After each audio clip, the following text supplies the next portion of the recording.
वंदितु सौवसीदे धुवमचलमणोवमंगदिं पते ओचामि समय पावड मिनमो सुद केवली गुणिनम नमः समय साराय स्वानुभूत्या चकासते चित्स्वभावाय भावाय सर्वभावान्तरे। आजकल में कहीं चर्चा में पढ़ने आया था कि पूर्व में जब नाटिका वगैरह चलते थे उसमें चेतन और काया ये दोनों के संवाद की कोई नाटिका चलती थी। उसमें चेतन को जब पता चलता है कि अभी मृत्यु का काल, मरण का काल समीप आया है, तो वो संवाद में काया को कहता है चलना मेरे साथ। चलना मेरे साथ मतलब तू भी मेरे साथ चल। तो काया कहती मैं नहीं आऊँगी। तो चेतन उसको कहता है काया को, मैंने तेरा रात दिन इतना संभाल किया, सब कुछ भूल के कभी भी कुछ चाहिए जो कुछ काया को वो सब मैंने किया, और अब क्यों नहीं आ रही है? तो काया ने उसको कहा मेरा स्वभाव नहीं है किसी के साथ बना रहना। प्रकरण अपना चल रहा था समय सार जी की मोक्ष अधिकार के 293 नंबर गाथा के ऊपर कि बंधन, शरीर ये बंधन है, इस बंधन का शरीर का स्वभाव क्या है? तो बोलते हैं पर भव में साथ नहीं आना, ये इसका स्वभाव। ये स्वभाव जान लेवे तो उससे विरक्त होने में समय नहीं लगेगा, और विरक्त हो गए तो कर्मों से मुक्त होने में समय नहीं लगेगा। यही चर्चा बहुत सी जीव अज्ञान अवस्था में दुखी रहते हैं कि जैसे हमारे काया आदि में रोग उत्पन्न हो गए, आकुलता करते हैं, बहुत सारी ट्रीटमेंट कराने का प्रयास करते हैं। ज्ञानी जीव कहते हैं सनत चक्रवर्ती का प्रकरण याद रखना चाहिए कि जब देव की सभा में उसकी महिमा गाई जा रही थी सौंदर्य की, और कुतूहलवश जब देव आते देखने को, तब वह आभूषण आदि कुछ पहने नहीं, उसमें भी वो देखते कि जो ऊपर चर्चा चल रही थी बराबर है। तब सनत चक्रवर्ती उन्हें कहता है अब क्या देख रहे हो, मैं जब बन ठन के आऊँगा राज्यसभा में तब आना। अब सब अपने अपने काम में लग गए, और जब वो राजा सनत चक्रवर्ती इतनी विभूति का धनी जब राज्यसभा में आता है, तब उस समय में वो उन देव को पूछता है। देव कहते पहले जैसी मजा नहीं रही। बोले क्या हो गया? क्या हो गया? तो बोले अंदर में कोढ़ उत्पन्न हो गए शरीर में। अब शरीर की ऐसी नश्वर स्वभाव को, क्षणिक स्वभाव को जानकर सनत चक्रवर्ती उसके उपाय में नहीं लगे। हम जैसे जीव क्या करते हैं, अभी राग बड़ा तीव्र है, हम उपाय करने के चक्कर में लगते हैं। उन्होंने 6 खंडाधिपति होते हुए भी, इतनी निधियाँ आदि होते हुए भी, रत्न आदि इतने सब वैद्य आदि आसपास में होते हुए भी विरुद्ध हेत्वाभास नहीं किया। विरुद्ध हेत्वाभास क्या है? 2 मिनट बाद बताता हूँ। उन्होंने क्या निर्णय किया कि बस शरीर के प्रति अपनत्व, विरक्त नहीं होना, यही मेरा गुनाह है। अब इसके साथ संभाल में वैद्य को परेशान करके इसकी करो, कोई जरूरत नहीं है। और वो वहाँ से निकलकर मुनि दीक्षा ले ली 6 खंडाधिपति होते हुए भी। जो उन्होंने विरुद्ध हेत्वाभास नहीं किया। विरुद्ध हेत्वाभास किसे कहते हैं? हेतु मतलब कारण, कारण तो है नहीं, बट ऐसा भाषित होना। क्या? विरुद्ध रूप वाला। विरुद्ध मतलब शरीर सुख का कारण नहीं, रोग का उपाय करके मैं निरोगी हो जाऊंगा और फिर सुखी हो जाऊंगा, ये हेतु है नहीं, बट उसे हेतु मानना और उसके लिए प्रयास करना, ये विरुद्ध हेत्वाभास है। न्याय के प्रकरण में सब आता है। कोई चर्चा में सुनने आए तो मुझे लगा अपने प्रकरण के संगत है तो बात करते हैं। तो ऐसा विरुद्ध हेत्वाभास अज्ञानी करता है अनादिकाल से और अज्ञान अवस्था में बना रहता है। और ज्ञानी ऐसा विरुद्ध हेत्वाभास करते नहीं है, वो यथार्थ कारण जानते हैं और जिससे विरक्त होना है उससे विरक्त होते हैं, जिसमें रक्त होना है उसमें रक्त हो जाते हैं। रक्त होने के लिए एक ही वस्तु है, विरक्त होने के लिए अनंत वस्तु है। एक वस्तु में रक्त हो गए, सही वस्तु, बाकी सब में विरक्त हो जाएंगे। ये मुख्य चर्चा है। साथ में ये जो अपने द्रव्य कर्म और नौ कर्म है, नौ कर्म में शरीर चेतना चेतन लिए थे हमने, ये इनका स्वभाव क्या है? तो पर द्रव्य से अत्यंता भाव, ये इनका स्वभाव। तो जीव और ये द्रव्य कर्म, इसका और जीव का अत्यंता भाव है। अत्यंता भाव स्वभाव होने की वजह से वह कभी प्राप्त ही नहीं हो सकता। जीव का और शरीर का अत्यंता भाव, जीव का और घर मकान दुकान का अत्यंता भाव, जीव का और मित्र का अत्यंता भाव, या अत्यंता भाव ही कहना पड़ेगा, क्योंकि अन्योन्या भाव तो पुद्गल में लगता है। और जब अत्यंता भाव है, उसका स्वभाव है जब मिलने वाला नहीं तो प्रयास क्यों कर रहा? उसको प्राप्त करने का, उससे सुखी होने का, झपट्टे लगाने का प्रयास क्यों करेगा ही नहीं। और सब ठीक है, द्रव्य कर्म और नौ कर्म का अत्यंता भाव है, बट भाव कर्म का तो भाव कर्म का अतत भाव, अतत भाव, अतत भाव का अर्थ अनंत गुणों का समरूप आत्मा और मोह राग द्वेष के भाव जीव के दोनों एक ही द्रव्य में हो रहे हैं, बट दोनों में अतत भाव। अतत भाव क्या है?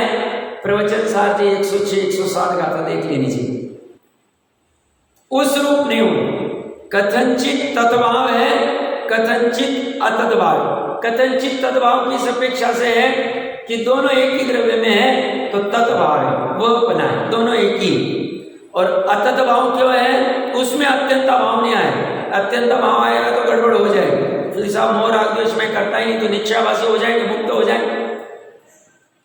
तो अतत भाव क्या कहता है कि कथनचित ये दोनों एक नहीं है। क्यों नहीं है? ये मोह राग द्वेष सादी शांत है, ये अनादि अनंत है, ये शुद्ध है, ये अशुद्ध है, ये निर्विकारी है, ये विकारी है, एक ही द्रव्य में होते हुए भी। इसीलिए दोनों के जब बहुत सारे स्वभाव देखते हैं, ये द्रव्य है, ये पर्याय है, ये उत्पादव्य है, ये ध्रुव है, ये अस्थायी है, ये स्थायी है। ऐसा जब निर्णय करते, क्यों? क्रोध मान माया लोभ के भाव स्थायी नहीं, परमानेंट नहीं, अस्थायी जीव के। जब इनका स्वभाव में और आत्मा का स्वभाव, मतलब अनादि निधन आत्मा का स्वभाव, दोनों में अतत भाव है, तो ये बोलता है मैं इसके चक्कर में उलझू और विरक्त हो जाए, तो भाव कर्म से भी विरक्त हो जाता है। और द्रव्य कर्म और नौ कर्म तो अत्यंता भाव है। अब अपनी 294 नंबर गाथा में चर्चा चलेगी कि निमित्त नैमित्तिक संबंध, घना निमित्त नैमित्तिक संबंध। घना मतलब मैं कहना चाह रहा था कि जब जब दर्शन मोहनीय कर्म है, 8 कर्म की 148 प्रकृतियां है, ये पुद्गल की, उसमें दर्शन मोहनीय कर्म का उदय रहेगा, जीव का मिथ्यात्व का भाव ही होगा। ऐसा कभी नहीं होगा दर्शन मोहनीय कर्म का उदय और जीव का सम्यक दर्शन का भाव कभी नहीं होगा, कभी नहीं। जब जब अनंतानुबंधी कषाय का उदय, तब तब अनंतानुबंधी जीव का राग द्वेष होगा ही, भले ही मंद हो तीव्र हो। इसका तीव्र उदय, इसका तीव्र हो, इसका मंद उदय, इसका मंद हो। टोडरमल जी साहब ने तीसरे अधिकार में लिया प्रकरण। तो कहेगा साहब फिर ये तो डिपेंडेंसी हो गई, निमित्त ये रहेगा। ये कह रहे हैं इसका उदय तीव्र हो रहा है, उसको मंद होना और या तो उपशम होना, इसके लिए तुम्हारे पास उपाय निमित्त नैमित्तिक से तुम अपने परिणामों को विशुद्ध करते जाओगे तो इसका उदय मंद होता जाएगा, या तो तुम्हारी तीव्रता बढ़ती जाएगी परिणामों की स्वभाव तरफ, तो इसका उदय उपशम शैवशम आदि वाला हो जाए। इसे कुछ नहीं करना यही जीव में करना, जीव में भी परिणामों में करना, परिणामों में करोगे हो जाए। तो निमित्त नैमित्तिक संबंध घना है, बट कर्ता कर्म संबंध नहीं। कर्ता कर्म हो गए तो फिर 363 मत जैसा कि हमारे भगवान ही हमें नचाते उठाते बिठाते सुलाते पिलाते, ऐसे ही कर्म ही नचाते उठाते बिठाते ऐसा सब आ जाएगा।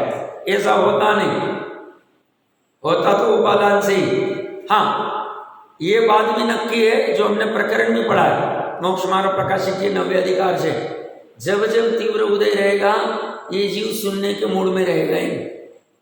हम जैसे जीवों का भी मंद उदय है तब हमें लग रहा है कि अपना कुछ भला कर लेवे, समझ लेवे क्या कहना चाहे। उस समय में यथार्थ बाहर में समय सार्य आदि ग्रंथों का उपदेश मिल जाए और उदय मंद है, मंद उदय में ये निर्णय करने का प्रयास करें संज्ञ पंचेती अवस्था में, इसका निर्णय अच्छी विशुद्ध भाव से करे, इसका निर्णय होवे, उस समय में उसके कषाय मंद रहेंगे, नए कर्म बंध भी मंद होंगे। उदय तो मंद था ही, इसीलिए भाव भी मंद हुआ और साथ में स्वाध्याय तत्व विचार चल रहा है और नया उदय नया कर्म बंध भी मंद रूप में हो रहा है, क्योंकि नया भाव मंद है। तो वो जो मंद में बंद हो रहा है उदय में मंद आएगा। ऐसा करते जाएगा, कब तक? ऐसा कोई पिक पॉइंट आएगा कि जब 5 लब्धि करके करण लब्धि में उपशमित हो जाए। वो कर्म उपशमित क्यों हुए? जीव ने ऐसे भाव किए, करण लब्धि वाले ऐसे भाव किए और कर्म के उपशम आदि हुआ, समय दर्शन हो जाए। इसे परिणामों पे पूरा ख्याल रखना, इसे कहीं और दूसरा ध्यान नहीं, इसे बस अपने परिणाम संभालना और ये परिणामों को ही संभाल सकता है। इसे देखिए, अच्छे समझिए, अपने आत्मा में अनंत गुण, अनंत गुणों का समरूप द्रव्य, दृष्टि का द्रव्य और प्लस उत्पाद वाली पर्याय, ये दोनों मिल गया आत्मा और ये बाहर के सभी पर द्रव्य। ज्ञानी कह रहे वस्तु स्वभाव ऐसा है, पर द्रव्य का ये कुछ ख्याल नहीं रख सकता है जीव।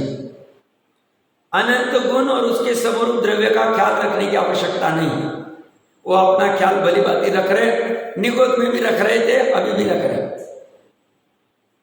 भान और ख्याल से पर्याय का रख रहे, अपनी पर्याय, वो भी श्रद्धा ज्ञान चरित्र की पर्याय, बाकी की जाने दो, अस्तित्व वस्तुत्व की पर्याय जाने। काम बहुत सरल है, अस्तित्व वस्तुत्व द्रव्यत्व के पर्याय में कुछ भी ध्यान रखना नहीं। क्रियावती शक्ति वैभाविक, इसमें भी कुछ ध्यान नहीं रखना।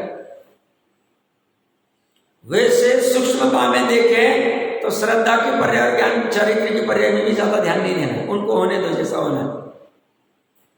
ध्यान सिर्फ ज्ञान की पर्याय पे रखें कि ज्ञान कैसे जान रहा है, ज्ञान क्या कर रहा है, बस इतनी सी बात। वो ठीक हो जाए, श्रद्धा ठीक होगी, वो दोनों ठीक हो गए, चारित्र को ठीक होना ही, तीनों ठीक हो गए, अनंत गुणों का एक देश निर्मल परिणमन चालू हो जाए। ख्याल बस एक जगह पे रखना बराबर, पर्याय में ना अनंत गुण समरूप द्रव्य में कुछ करना है, करने की जरूरत ही नहीं। वो बोलते मेरे क्या करोगे, तुम कर नहीं पाओ, करने की तुम्हारी सामर्थ्य नहीं, करने की आवश्यकता नहीं, क्योंकि मेरे पास निर्मलता है, शुद्धता है, परिपूर्णता है। कमजोरी क्या है मेरे पास? और पर द्रव्य में कर सकते नहीं, करने की आवश्यकता नहीं। क्यों? वो कह रहा है मेरा काम मैं कर रहा हूं, मैं विकार रूप करूं, स्वभाव रूप करूं, क्या फर्क पड़ता है?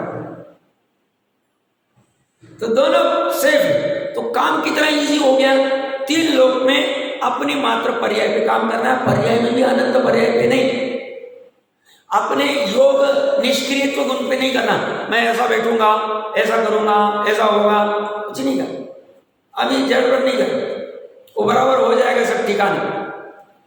अभी ज्ञान को ठीक कर, इसका अर्थ कैसे भी बैठना ये नहीं करना, नहीं तो बोल रहे था उसको सहज रहे प्रयास करना, बट वहां ज्यादा फोकस नहीं करना, वो 13वें गुण स्थान तक योग का काम चलता रहेगा। अभी ज्ञान की चर्चा मुख्य, वहां फोकस देना चाहिए, तो उस एक पर्याय में काम करना है और कहाँ काम करना, और कुछ काम ही नहीं करे। और ज्ञान में ये जो प्रयास चल रहा है, इसी को पुरुषार्थ कहो, इसी को तत्व विचार कहो, इसी को जानना कहो, इसी को चिंतन कहो, जो कुछ कहना है सब कहते। अपने प्रकरण पे आते हैं कि इसका साधन क्या है, तो बोलते साधन ज्ञान है, साधन कहो, करण कहो, और ज्ञान भी दूसरे का नहीं। तीर्थंकर का ज्ञान मारीच के काम का नहीं, उस समय में मारीच का ज्ञान विपरीत हो रहा है, तीर्थंकर का ज्ञान कुछ नहीं कर पा रहा। समझ में आ रहा है? न दादा का ज्ञान, न तीर्थंकर का ज्ञान, न तुम्हारे चक्रवर्ती सम्यक दृष्टि, शायद सम्यक दृष्टि पिता का ज्ञान, कुछ भी काम में नहीं आ रहा। आएगा ही नहीं। अब ये इतना बेस्ट उदाहरण है, हम कितने परेशान होते, कितनी सहजता आ जाएगी, हम उसको बच्चे को नीट फीट कुछ करने के लिए ये क्लासेस लगा, ये खिला, ये दिखा, ऐसा कर वैसा कर, नहीं करना, मैं ऐसा नहीं बोल रहा, बट जितनी तीव्र कर्तृत्व बुद्धि वाली आकुलता है ना, कि हम ऐसा करेंगे तो इसको ज्ञान बढ़ जाएगा, ये क्लासेस लगाएंगे, ये टीचर के पास भेजेंगे, ऐसा होम हवन करेंगे, ऐसा मंत्र तंत्र करेंगे, तो उसकी बुद्धि एकदम चलने लग जाएगी। अरे उसको चल ही नहीं सकता है भैया, तो प्रयास करना कि नहीं, आवश्यकता नहीं, सहजता रहो, सहजता रहो, कर्तव्य करो, और बेसिक जितना आवश्यक उतना करो, ज्यादा उलझो मत, बहुत उलझ गए बाहर, हाथ में कुछ नहीं आता। तो जहां तीर्थंकर से ऊंचा 3 लोक में कोई नहीं, जहां 100 इंद्र खड़े हाथ जोड़, वो उनका ज्ञान साधन नहीं हो सकता है अपने पोते का, अपने मारीच का, मूल से ब्याज बढ़ा रहता है, ब्याज पे भी कुछ काम नहीं करता। हम क्या करके सोच रहे हैं, जब वो जीव नहीं कर पा रहे हैं, उनको तो राग भी नहीं, मेरी भाषा ऐसी कहने की, तो और क्या, तो फिर ये सब क्यों रखो? कर्तव्य करो, कर्ता मत बनो, और ज्यादा उलझो मत दुनियादारी में, दुनिया चलती रहेगी, कोई फर्क नहीं पड़ता। तो यहाँ पे एक बार 254 नंबर गाथा का 534 नंबर पेज पे पाठ करते हैं। जीवो बंधो ये कहा चिज्जंती सल्लखने पन्ना छेदन चिन्ना नाणत मावन्ना बंध का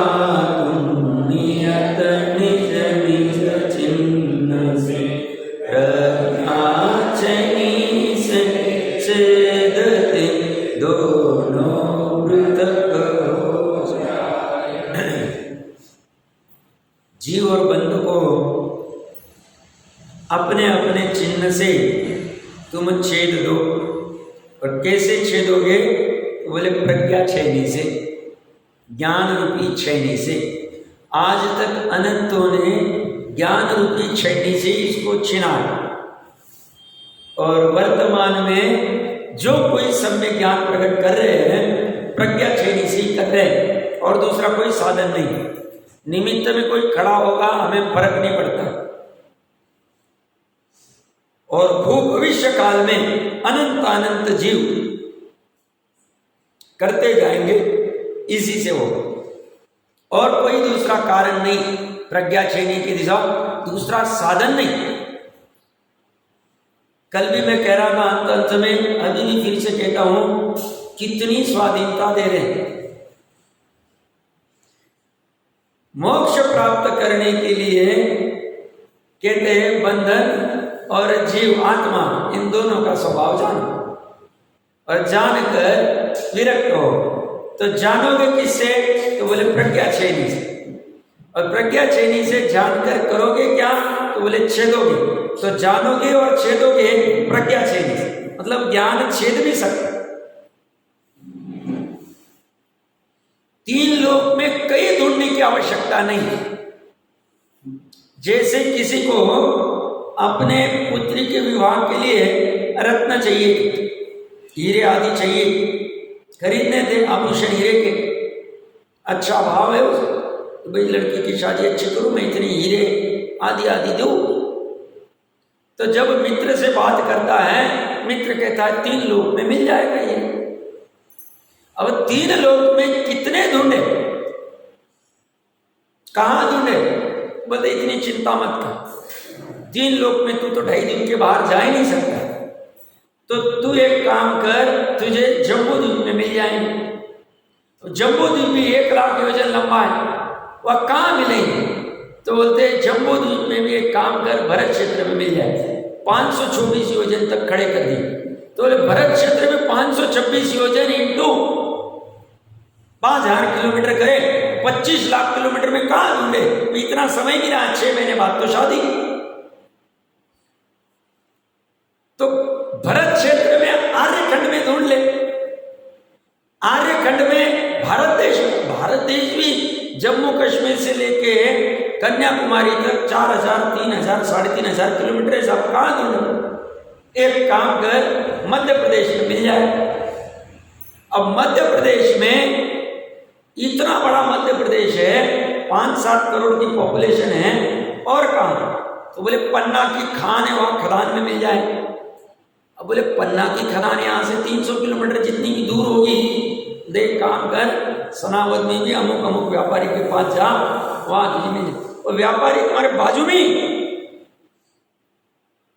ये तो भी बाजू में जाना पड़ेगा, आधा किलोमीटर 1/4 किलोमीटर चलना पड़ेगा। ये कह रहे हैं तुम्हें मुक्त होने के लिए जो साधन है वो बाजू में भी नहीं है, तुम्हारे भी बीच में। इसे ढूंढने के लिए, इसके लिए साधन ढूंढने के लिए कहीं जाने की आवश्यकता। अब ये साधन अगर दिमाग में ठीक से बैठ जाए तो बोलो अभी भूमिका अनुसार जाने में बाधा नहीं, बट ये जाएंगे नहीं तो हमारा कल्याण नहीं होगा, ये प्रश्न ही कहाँ उठे? हम तीर्थ यात्रा को नहीं जाएंगे साल में एक बार तो काम नहीं होगा, हम पंच कल्याणक नहीं अटेंड करेंगे तो काम नहीं होगा, हमारा सम्यक दर्शन नहीं होगा। अब पंच कल्याणक में सम्यक दर्शन कौन सा साधन है? ढूंढो। हम देव पूजा नहीं करेंगे तो हमारा सम्यक दर्शन नहीं होगा, कर्म का ये नहीं होगा। हम दान नहीं करेंगे, हम तप नहीं करेंगे, कहते कोई चीज की कई कमी थी। साधन स्वयं के पास, साध्य स्वयं। साधन और साध्य एक ही वस्तु में, काम उसी से होगा। ठीक है, निचली भूमिका में जब इसमें स्थिरता नहीं हो पाती है तब तीर्थ यात्रा करने के भाव आते हैं, या अन्य जो भी कोई पंच कल्याणक को हो, देव पूजा गुरुपास्ती, वो भूमिका अनुसार भाव आते हैं, आने चाहिए पाप से बचने की अपेक्षा से, पर उसमें कर्ता बुद्धि नहीं होनी चाहिए, उसमें उपादेय बुद्धि नहीं होनी चाहिए। ये करने योग्य कार्य, इससे मेरा धर्म होगा, इससे मेरा मोक्ष होगा, इससे मेरा कल्याण होगा, ऐसा मानने में बात। और बार बार इस ज्ञान साधन पे लाना चाहिए।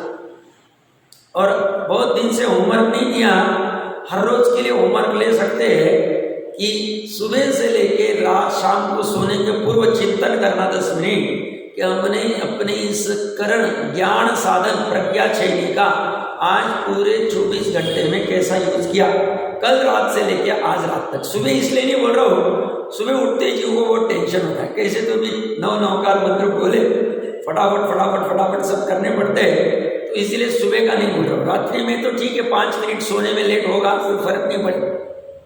हमने 24 घंटे में इसका अकाउंटिंग करना चाहिए कि हमारे प्रज्ञा चयनी का ये दोनों को पृथक करने के लिए क्या यूज किया, आज कितना यूज किया, 2 मिनट किया कि नहीं किया। और मान लो 1 भी मिनट नहीं किया तो आज का घाटे का धंधा हो गया अपना। 2 मिनट किया, शाबाशी देनी चाहिए।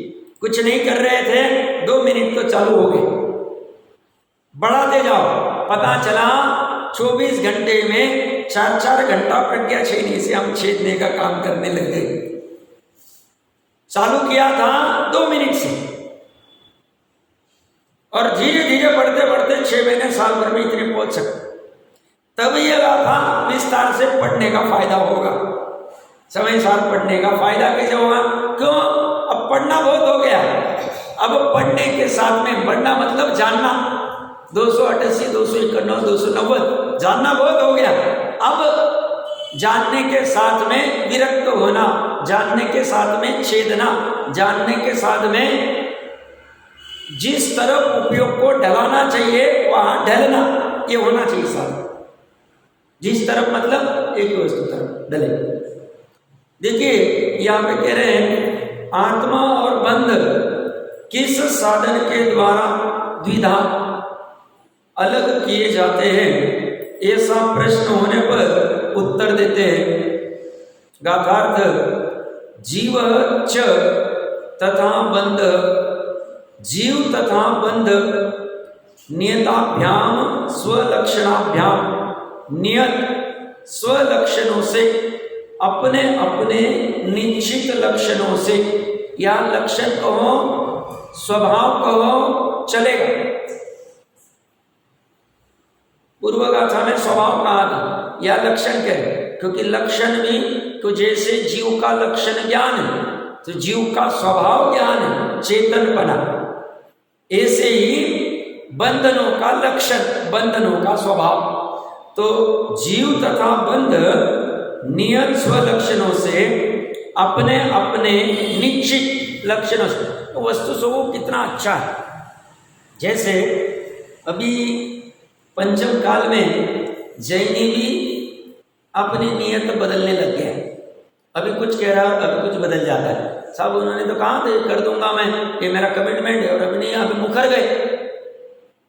ज्ञानी कहते हैं काल के प्रभाव से पर्याय में जीव के ऐसे नीति में फर्क पड़ सकती, पर जो जीव है और जो बंधन है इनके नियत लक्षण वैसे के वैसे बने रहते हैं। पंचम काल रहो, छठवा काल रहो, पहला काल रहो, कोई भी काल रहो, कहीं भी रहो, नरक गति के काल रहो या ऊपर वाला, कहीं की भी काल द्रव्य में ये नियत लक्षणों को प्रत्येक पदार्थ धारण किए हुए रहता ही। कोई कहीं पदार्थ कह रहे, पर आपने थोड़े समय पहले बंधनों को पर्याय कहा था, तो पर्याय कहा पदार्थ में, पदार्थ का अर्थ द्रव्य भी होता है, गुण भी होता है, पर्याय भी होता है। क्यों? 9वें अधिकार में देख लेना चाहिए, मोक्ष मार्ग प्रकाश टुडरमल जी साहब ने लिया, और प्रवचन सार जी में भी आया हो, तो उन्होंने अपने मन से नहीं लिया। पर्याय को भी पदार्थ कहा जाता है। प्रकरण क्या चल रहा है, नियत लक्षणों को नहीं छोड़ो। हमें क्या करना चाहिए, हमें एक तो किसी को कुछ कमिटमेंट करते वक्त सोच समझ के करना चाहिए, कर पाएंगे कि नहीं। और एक बार दिया, ऐसा जैनी होने का अपना नाता है, प्रयास करना चाहिए, अपनी कमिटमेंट को, अपनी नियत को बदलना नहीं चाहिए, बिगाड़ना नहीं चाहिए। इतना भी करे तो भी हम नियत स्वलक्षण क्या कहना चाह रहे हैं उसको थोड़े प्रमाण में समझ पाए। और ये कह रहे हैं ये जीव और बंधन दोनों अपने नियत लक्षणों को, स्वलक्षणों को छोड़ते नहीं, और ऐसे स्वलक्षणों को जानकर फिर उनको छेद दो। छिद्यते, तो नियत स्वलक्षणों से छिद्यते, छेदे जाते हैं। कैसे छेदे जाते हैं? प्रज्ञा छेदकेन, प्रज्ञा रूपी छेदने के द्वारा, छिन्नौ, छेदे जाने पर, नानात्वम आपन्नौ, वे नानापन को प्राप्त होते, अर्थात अलग अलग हो जाते, दोनों जुदा जुदा हो जाते। मतलब हम कल्पना कर सकते हैं, कोई अनादि का अज्ञानी मिथ्या दृष्टि जीव है और उसने पुरुषार्थ करके पंचलब्धि पूर्वक पहली बार प्रथम शब्द सम्मिलित किया, अब भी किया उसने, अब भी बस करके बाहर ही आ रहा, कैसा छेदा होगा उसका, अलग अलग हो गए दोनों। क्योंकि प्रथोक्षम सम्यकत्व और शाइट सम्यकत्व सेम क्वालिटी, काल फर्क, इसका अंतर मूर्त है, उसका साधी अनंत का।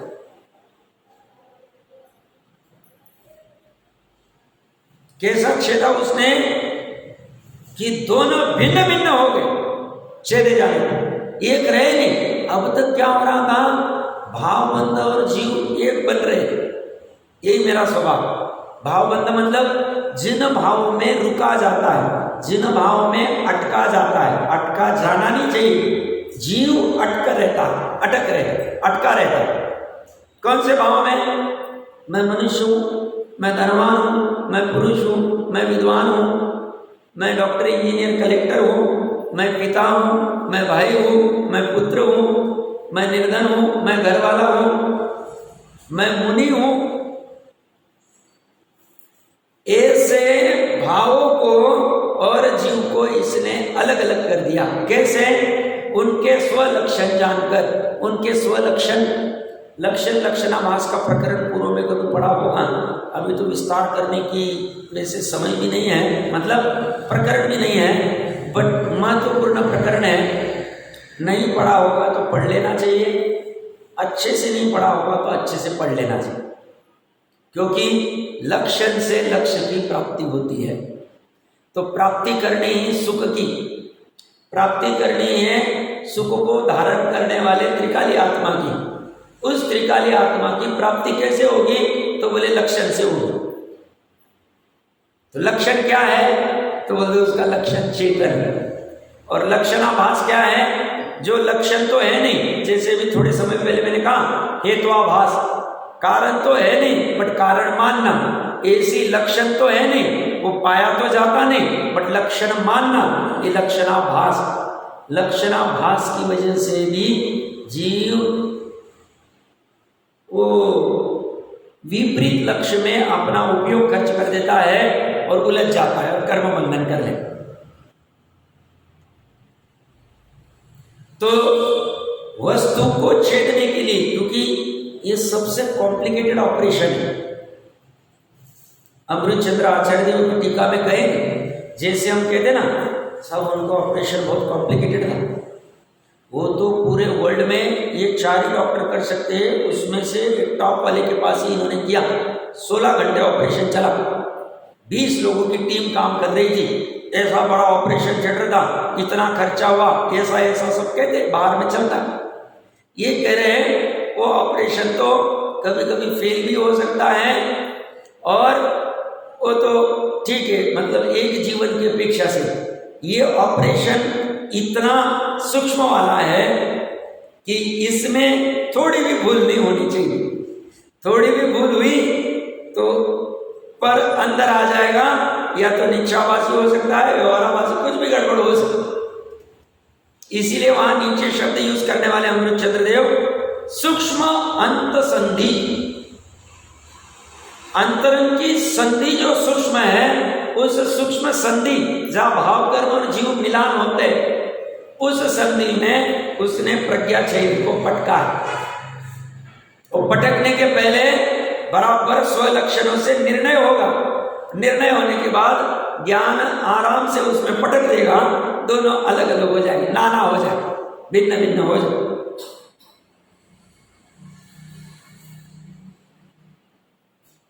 भिन्न करने का यही उपाय, एकमात्र उपाय, और कोई दूसरा उपाय नहीं, और कोई दूसरा डॉक्टर नहीं, प्रज्ञा छीनने के अलावा कोई साधन नहीं, प्रज्ञा छीनने के अलावा कोई डॉक्टर नहीं। मतलब इसकी एक ही दवाई, दोनों को भिन्न करने का, बंधन को और आत्मा को या जीव को। इसकी दवाई भी है, डॉक्टर भी है, ऑपरेशन थिएटर भी है, इसका एनास्थीसिया भी है कि, और इसमें जो कुछ चाहिए मेडिकल रिपोर्ट वगैरह सब एक ही चीज है, इसमें बाकी किसी की जरूरत नहीं। बट सावधानी से करना काम, भली बात। और सावधानी से कब हो पाएगा? जब आधा अधूरा नहीं पकड़ा है। आधा अधूरा बहुत घातक होता है। बहुत से जीव चंचल होते हैं, वो बराबर से पकड़ते नहीं है, आधा अधूरा खींच लेते हैं आगे से।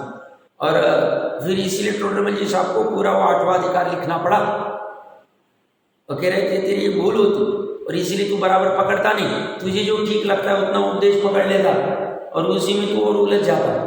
अब वो उपदेश देने वाले ने ऐसा कहा नहीं, उपदेश देने वाले ने लिखते वक्त उसमें साधवाद लगाया हुआ ही, अपेक्षा सब जोड़ी थी, प्रकरण बराबर था, जैसा फ्लो में चल रहा था वैसा फ्लो में। अब तूने बराबर क्यों नहीं पकड़ा?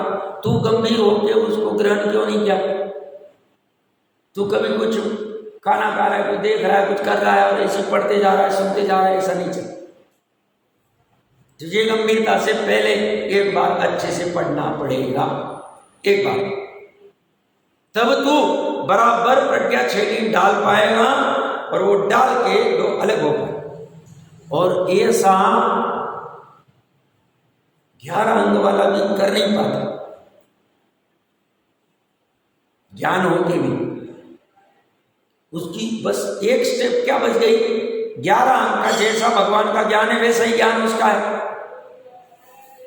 बट वह वो प्रज्ञा छेने को पटक नहीं पाता, बस इतना से। इसलिए उस ज्ञान को भी सार्थक नहीं कहा, निरर्थक कहा। क्यों?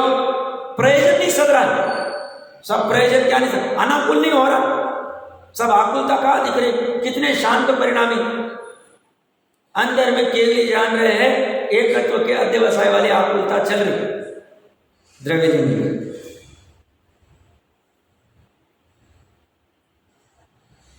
और उससे विपरीत तिर्यंश आदि की बाहर में कुछ आकुलता दिखते हुए भी, या चक्रवर्ती आदि की अखाड़े में उतरते हुए भी आकुलता नहीं कही।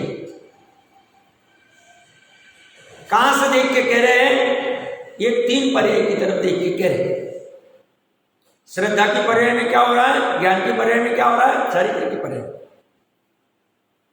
ज्ञान की पर्याय में 11 अंग वाले के मति ज्ञान में मान लो स्मृति में है भी 11 अंग का ज्ञान, फायदा करता, श्रुति ज्ञान में कसा नहीं ना उसको, वो पटकने की कला आई नहीं, तो अभिमन्यु के जैसा अंदर ही अटक के रहेगा, वही खत्म हो। इतना मैं शांति से और थोड़ा रुक के क्यों कह रहा हूं, हमें अगर लग रहा है कि नहीं हमें भी अपना कुछ कल्याण करना चाहिए और स्वाध्याय करने की अपनी तैयारी भी हो रही, समझने की कैसे करना और थोड़ा समय देने की स्वयं के लिए भावना हो रही, शांति से करेंगे तो अपना भी हो सकता, असंभव नहीं।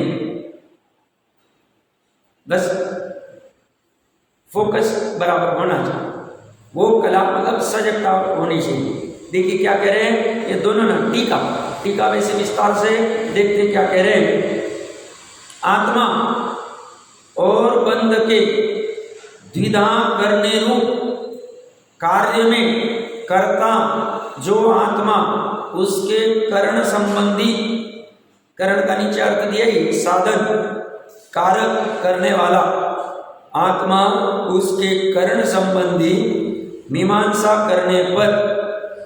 यहां महत्वपूर्ण क्या देखना है अमृतचंद्र देव के कथन में, कर्ता आत्मा को कहा है, ज्ञान की पर्याय को नहीं कह रहे, क्योंकि ये जो करण है ये आत्मा के बाहर नहीं मिल रहा, नहीं तो कोई मानेगा ज्ञान अलग है आत्मा अलग है, ऐसा नहीं। पूरे आत्मा को कर्ता कह रहे, क्यों? जो प्रज्ञा रूपी साधन है वो करण जिसको कहते हैं, उसकी बिना आत्मा की हैसियत ही नहीं, उत्पन्न कहां से हो? आत्मा के आधार से उत्पन्न हो। तो जब आत्मा के आधार से, उसका कर्ता आत्मा है, आधार आत्मा है, अधिकरण आत्मा है, कर्ता भी आत्मा है।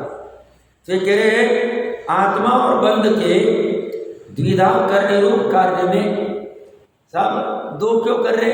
जैसे लौकिक में दो मित्रों की गट्टी अच्छी रहती और उनकी दोस्ती को कोई तोड़ता तो उसे अच्छा नहीं माना जाता, सब ये अच्छा नहीं काम कर रहे, ये अच्छी चल रही है, आप क्यों बीच में उसके अटकाव कर रहे? बट ज्ञानी कहते हैं आत्मा और बंध की जो गट्टी अनादिकाल से, इसको तोड़ेंगे तो ज्ञानी कहेंगे अच्छा काम कर दिया, ये करने योग्य काम है। क्यों? इसमें दुखी हो रहा है आत्मा, ये दोनों का द्विधाकरण नहीं किया इसकी वजह से, तो ये करने योग्य काम है, इसको कोई बुरा नहीं माने। और इसमें हिंसा नहीं होती, अहिंसा होती। सब क्या बात करें? क्यों? जब ये द्विधाकरण की प्रक्रिया चलेगी तब ना हाथ में तलवार होगी, ना भाला होगा, ना बंदूक होगी, किसी को कोई मारना ही नहीं। द्विधा दो करने में, छेदने में कुछ नहीं किया बाहर हमने हमारे शरीर में कुछ नहीं किया तो शरीर के बाहर वाले को कुछ किया ही नहीं। हमने अपनी आत्मा में जो पर लक्ष्य से विकार उत्पन्न हो रहा था उसको न होते हुए वो जो बाहर जा रहा था, हिंसा कर रहा था, आत्माघात कर रहा था, आत्मा के बाहर जा रहा था, परिणाम, उस परिणाम को स्वभाव में लेके आ गए। हमने अहिंसा की, संवर किया, निर्जरा की। कैसा धर्म है? अहिंसा करके भी छेद देता है, दोनों द्विधाकरण करता है, द्विधाकरण करते हुए भी अहिंसा पूर्वक द्विधाकरण करता है।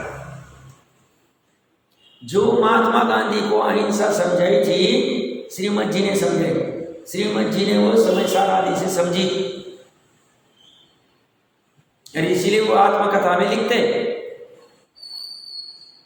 सत्य के प्रयोग में लिखते हो कि इनका मेरे ऊपर है। जाते थे बार बार प्रश्न शंका आदि करने को, गाइडलाइन तो वहां से अहिंसा आई कहां से?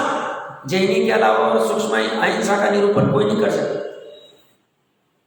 जैनी की अहिंसा, जैनी की हिंसा भी कितनी गजब की है। जैनी ने हिंसा की, क्या की उसने आत्मा और बंध को छेदा, छेदा मतलब हिंसा की।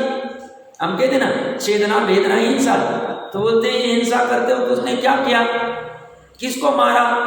तो कहते हैं ना कोई नौ कर्म को मारा, ना शरीर को कुछ किया, ना उसने कोई मित्र शत्रु किसी को कुछ किया, ना उसने कोई घर दुकान मकान को कुछ किया, मतलब नौ कर्म में कुछ किया नहीं, उसने द्रव्य कर्म में कुछ नहीं किया, भाव कर्म में भी उसने किया कुछ नहीं। बस पहले भाव कर्म उत्पन्न हो रहा था, अब सवर निर्जरा की पढ़ना पर्याय उत्पन्न हो रही। छेदने के लिए क्या किया? मोह राग द्वेष की पर्याय उत्पन्न हो रही थी। करण लब्धि के अंतिम समय तक मोह राग द्वेष की पर्याय हो रही। अब उसने क्या किया? वो मोह राग द्वेष की पर्याय उत्पन्न नहीं हो रही है, उसकी मिथ्यात्व की जगह सम्यक दर्शन की पर्याय उत्पन्न हुई। उसने हिंसा कहा, उसकी अनंतानुबंधी कषाय की जगह पे अभी अप्रत्याख्यान वाली कषाय उत्पन्न हो रही, अनंतानुबंधी की कषाय का अभाव, उसने हिंसा कहा। और उल्टा उसने अपने स्वभाव का लक्ष्य किया तो उसने आत्मा का घात भी रोक दिया, आत्मा की हिंसा रोक दी। और पर की हिंसा तो कर ही नहीं रहा, पर में उलझ ही नहीं रहा, पर को परेशानी नहीं कर रहा। समझ में आ रहा है? छेदना भी अहिंसा पूर्वक है जैनी का।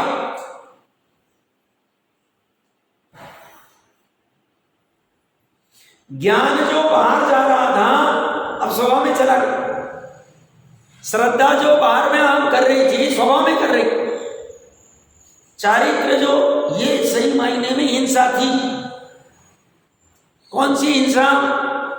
श्रद्धा की हिंसा, ज्ञान की हिंसा और चारित्र की हिंसा। क्या अनादिकाल से पर द्रव्य का आकर्षण, पर द्रव्य में हम, पर द्रव्य को अपने रूप जानना, पर द्रव्य को अपने रूप मानना, पर द्रव्य में इच्छा आदि करना, राग द्वेष करना।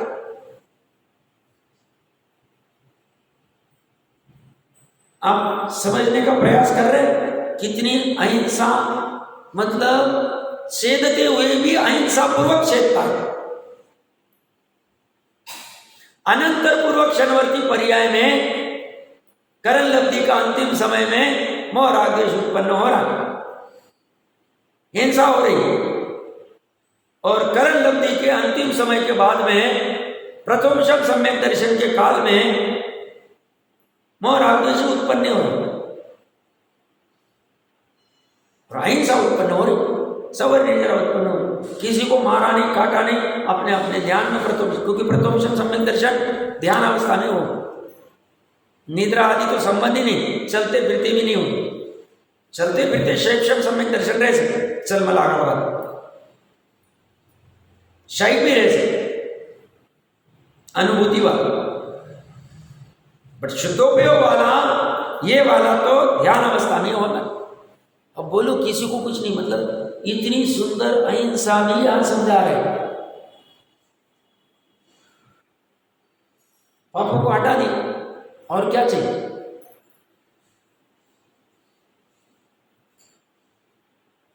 ये कह रहे आत्मा और बंध के द्विधा करने रूप कार्य में कर्ता जो आत्मा, उसके करण साधन संबंधी मीमांसा करते, एनालिसिस करते, गहरी विचारना करते। गहरी विचारना क्यों? ऊपरी ऊपरी विचारना काम में नहीं आए, निर्णय नहीं हो, महत्वपूर्ण है, इसलिए उन्होंने मीमांसा शब्द यूज कर दिया। गहरी विचारना, गहरा तपास, प्रयोजन बुद्ध तपास करना पड़े। कुंद कुंद देव ने कहा, इसलिए नहीं मानेंगे हम। सर्वज्ञ कहते तो भी नहीं मानेंगे, सर्वज्ञ की सुनेंगे, बट प्रयोजन बुद्ध में निर्णय हमारा करें, वो निर्णय भी हम कुमति कुश्रुत ज्ञान में करेंगे। क्योंकि अभी देशना लब्धि में थोड़ी सम्यक दर्शन, निर्णय भी चलेगा कुमति कुश्रुत ज्ञान में, और निर्णय को तपास करके समालोचन, मतलब इसकी गहरी खोजबीन करेंगे, एनालिसिस करेंगे। किसकी? ये करण संबंधी मीमांसा करने पर निश्चय से अपने से भिन्न करण का अभाव होने से, अपने से भिन्न कोई करण ही नहीं है, आत्मा से भिन्न कोई साधन की आवश्यकता नहीं, प्रत्येक द्रव्य की स्वतंत्रता स्थापन होगी। अभिन्न षटकारक, कर्ता कर्म करण आदि समझ लेना चाहिए। तो अपने से भिन्न करण का अभाव होने से भगवती प्रज्ञा ही, भगवती का अर्थ क्या होता है? जैसे भगवती आराधना,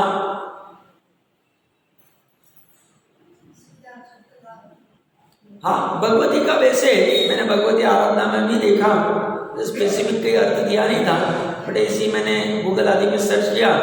भगवती का अर्थ होता है धर्म भी होता है। तो धर्म रूपी जो धर्म तरफ बढ़ाए, ऐसी प्रज्ञा, ऐसा ज्ञान,